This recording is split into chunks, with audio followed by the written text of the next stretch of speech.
నార్మల్గా మిస్క్యారేజెస్ అవ్వడము లేకపోతే జెనెటిక్ వల్ల అయ్యే మిస్క్యారేజెస్ ఉంటాయి కదా, దేని వల్ల సక్సెస్ ఉంటుంది ఈ చికిత్స వల్ల? సక్సెస్ రేట్ దేనికి ఎక్కువ ఉంటుంది?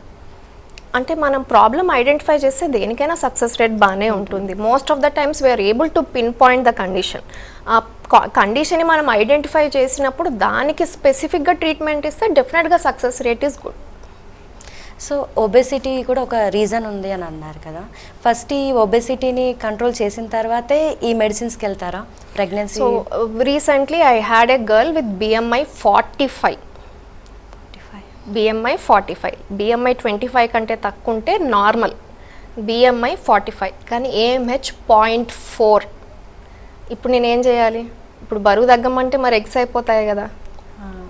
సో ఇలాంటి సిచ్యువేషన్లో ఒట్టి బరువు మీద మనం కాన్సన్ట్రేట్ చేస్తూ ఏమీ చేయలేం. She has to get pregnant with her own eggs అంటే రెండు బ్యాలెన్స్ చేస్తూనే చేసుకోవాలి. బట్ ఈ ఒబేసిటీ ఉన్నప్పుడు మనకి డెఫినెట్గా ప్రీటర్మ్ డెలివరీ రిస్క్ ఉంటుంది, బేబీ స్మాల్ సైజ్లో IUGR రిస్క్ ఉంటుంది.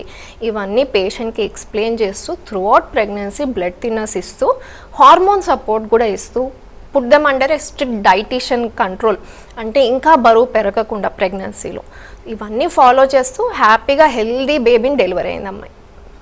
ఓకే, సో వెయిట్ ఎక్కువ ఉంది కదా అనేసి ఇక మీరు బరువే తగ్గుతల్లి అనుకుంటా కూర్చుంటే ఉన్న ఎగ్స్ అయిపోతే ఏముంటుంది, చేయడానికి ఏమీ ఉండదు. సో ఒట్టి బరువు అనే మనం కన్సిడర్ చేయొద్దు, మనం అన్ని మంత్స్లో పెట్టుకోవాలి. ఎగ్స్ తగ్గుతున్నాయి అన్నప్పుడు ఇక మనం బరువును వదిలేయాల్సిందే. But we have to tell them through out pregnancy strict డైట్లో ఉంటారు and you will be on extra support through the pregnancy. మనకి హెల్దీ బేబీ రావాలి అంటే కష్టపడాల్సిందే.